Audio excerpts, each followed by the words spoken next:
네, 안녕하세요. 신비노트 수강생 여러분. 여러분과 함께 세무실무 비법 한번 파헤쳐볼 전현세무사입니다. 반갑습니다. 지금 이 강의를 듣고 계시는 분들은 처음 이 세무실무를 접하시거나 아니면 아직 이 세계가 낯선 분들이 많으실 것 같아요. 이제 제가 처음 이 업을 시작했을 때를 생각해 보면은 분명 용어들도 낯설고 그리고 전산회계나 전산세무를 해보신 분들도 계실 텐데 저희가 사용하고 있는 프로그램은 위하고라고 해서 그때 시험을 보셨던 프로그램하고는 또 다른 면이 있거든요. 그래서 그런 부분에 있어서 저도 많은 시행착오들을 겪었었는데 이제 그러한 시행착오들을 강의에 모두 녹여내서 여러분들은 시간도 더 절약하시고 정확하게 신고하실 수 있도록 제가 차근차근 도와드릴 테니까요. 저희 한번 잘 시작해 보도록 하겠습니다. 처음 이제 세무대리인을 시작하시게 되면은 궁금한 것들이 많으실 것 같아요. 우리가 어떤 업무를 시작을 하게 되는지, 그리고 연차가 쌓이면은 어떤 업무들을 또 다루게 될지, 그리고 내가 경력이 많이 쌓였을 때 내가 갈 수 있는 진로는 어떤 건지, 우리의 이 업무의 비전을 한번 알아보도록 할게요. 그러면 세무대리인 A to C 한번 살펴보도록 할게요.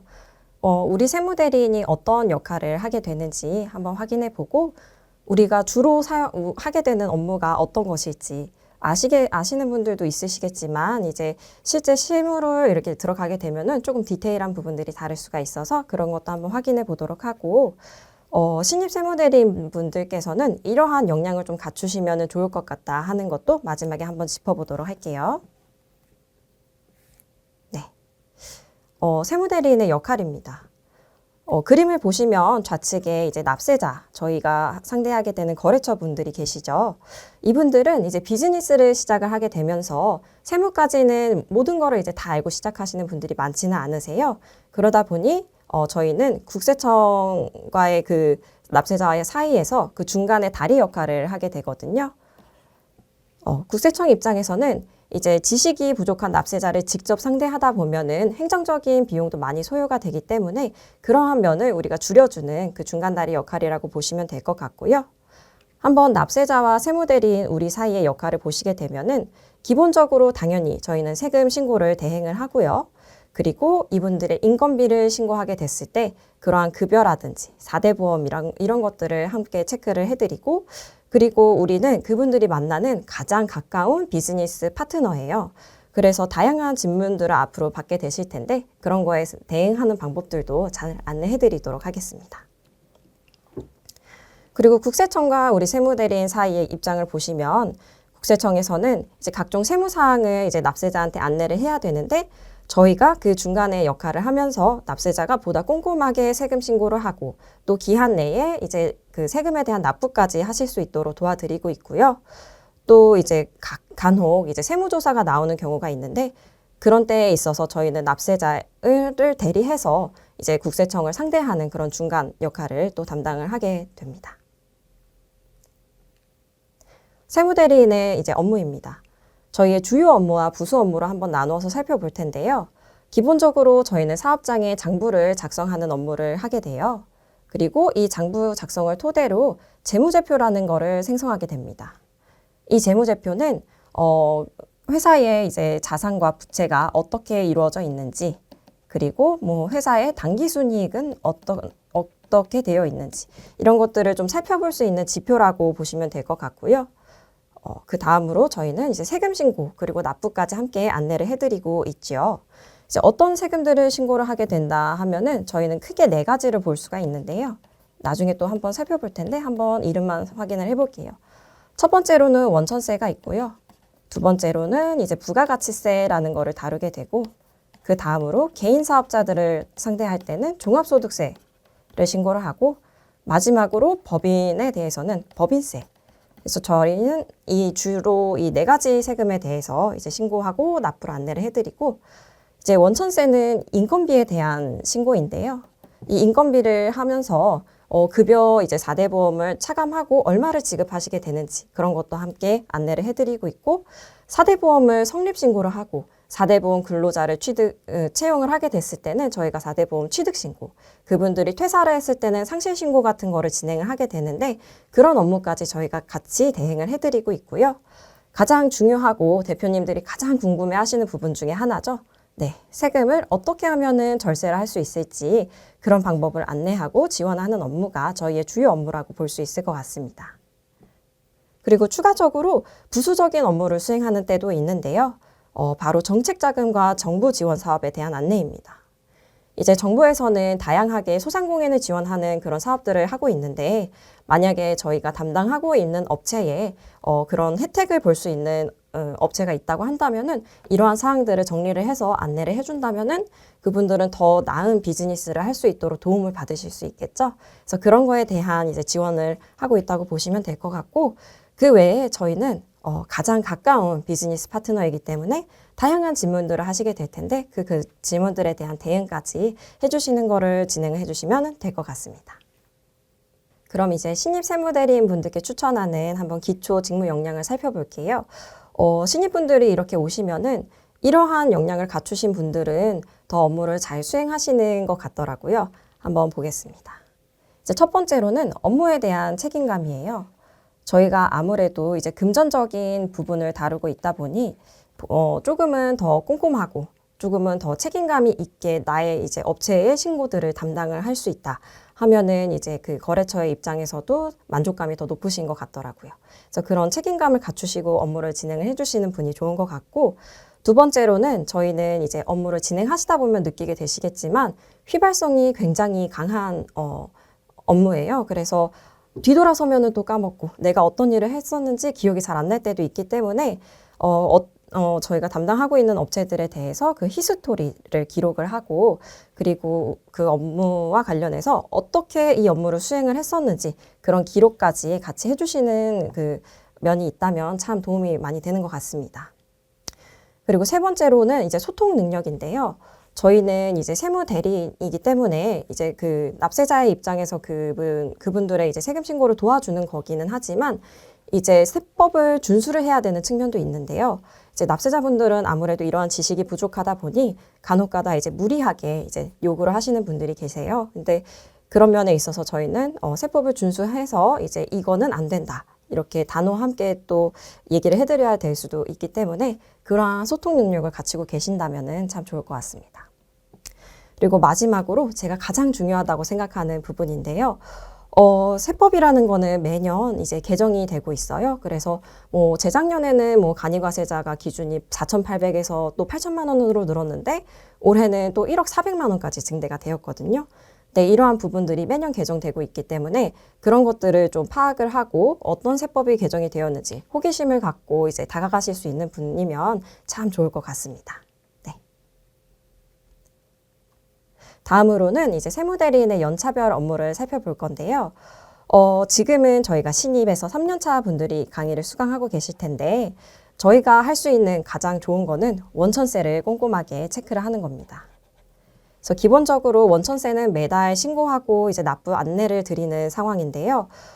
그러다 보니까 이제 그런 신고들을 신고하고 그리고 4대 보험 관련된 업무를 수행하는 거를 이제 잘 해주시면 좋고 나중에 이제 부가가치세와 종합소득세, 법인세를 신고하기 위해서는 이제 각종 신고를 위한 기초 자료들을 수취를 해야지 되고 또 이런 받았던 자료들을 전표에 입력을 하는 과정을 하셔야 되는데 이제 그런 것들을 이제 수행을 하실 수 있다 하면은 충분히 잘 해주시고 계시는 것 같고요. 또 가장 중요한 부분이기도 하죠. 저희는 항상 기한 내에 안내를 드려야지 되고 납부도 그때까지 맞춰야지 되기 때문에 이제 납부서들을 꼼꼼하게 전달을 드리고 이제 거래처에서 만약에 납부 기한이 다가왔는데 깜빡하고 있는 것 같다 하면은 납부를 하시라고 안내를 드리는 그것까지 잘 해주시면 좋을 것 같습니다.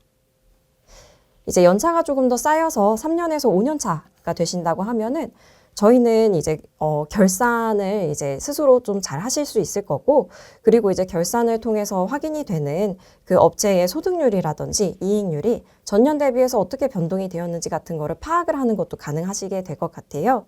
그러다 보면은 이제 업체의 특성들이 좀 보이면서 이 업체는 이번에는 뭐 당기순이익이 많이 늘었는지 아니면 또 줄어들었는지 경비가 이번에는 많이 부족한 것 같은데 어떤 자료를 우리가 누락하고 있는 건 아닐지 이런 것들을 파악하고 그 윗선에 보고하는 그런 역량까지 갖추시는 게 5년 차까지의 업무이실 것 같고요.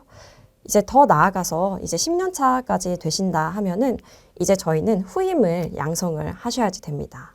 이제 저희가 이제 신입이신 분들이 사수분들께 잘 배우시는 것처럼 여러분들께서 이제 나아가서 그 후임을 양성하고 교육하고 이런 과정을 좀 해주셔야지 될 것 같고, 이때 됐을 때는 이제 결산도 보실 수 있고, 단순히 이렇게 이익률이라든지 경비 부족 같은 그런 문제점을 파악하는 데서 그치지 않고, 이제 어떻게 하면은 그런 업체의 그런 고질적인 문제들을 해결할 수 있을지 그런 해결 방법을 모색하는 것까지도 같이 해주실 수 있을 것 같아요. 그리고 이제 최종 결제자, 보통 세무사분들이 되실 것 같은데 그분들의 결제 판단을 보조할 수 있는 그런 업무까지 수행해 주시면 참 좋을 것 같습니다.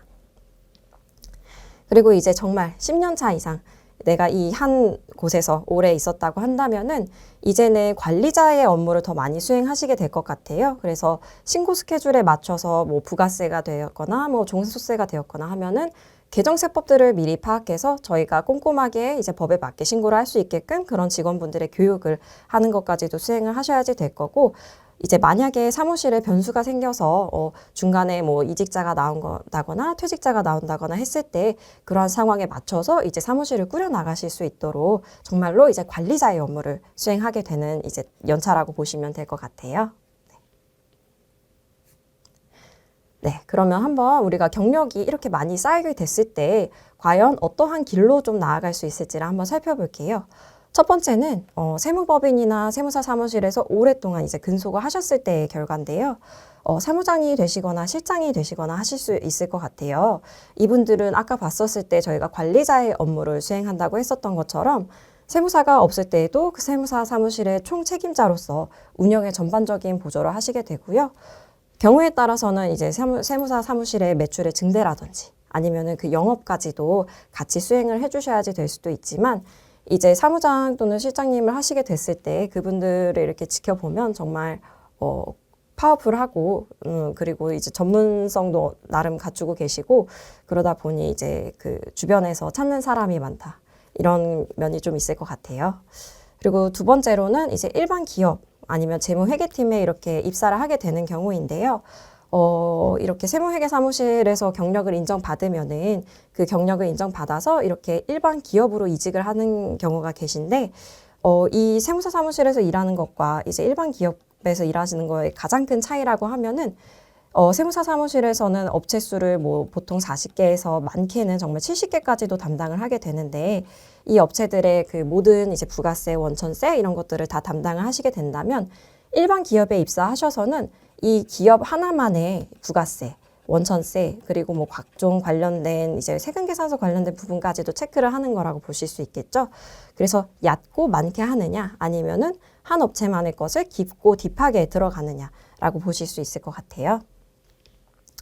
그리고 마지막으로는 이제 이쪽의 업무가 참 잘 맞고 나는 정말 더 전문적인 길로 나아가고 싶다고 하신다면은 세무사를 도전하시는 것도 방법이 되실 수가 있고요. 또는 이제 세무 공무원이 되시는 것도 하나의 진로가 되시는 것 같더라고요. 그래서 이쪽 일을 하시다가 이렇게 진행을 하고 계시는 분들을 몇 분 알고 있는데, 이 업의 특성을 잘 알고 있고 돌아가는 사정을 잘 알고 있다 보니 세무사 사무실을 이렇게 직접 차리시거나 아니면 세무 공무원이 되시고 나서도 훨씬 더 잘 업무를 수행하고 익숙하다 보니 더 잘 하시는 것 같더라고요. 네. 이렇게 보면은 저희 이제 그 경력직으로 이제 연차가 많이 쌓이고 하시다 보면은 이 업은 확실히 일반적인 다른 사무직에 비해서 그 전문성을 갖추게 되는 게 가장 큰 메리트인 것 같아요. 그래서 저희가 지금은 신입분들이시고 많은 것들이 낯설고 힘들 수 있지만 분명히 저희가 인내하는 시간을 갖게 된다면은 보다 원하시는 그런 전문성 그리고 나의 능력을 갖출 수 있을 거라고 말씀드리겠습니다. 네, 감사합니다.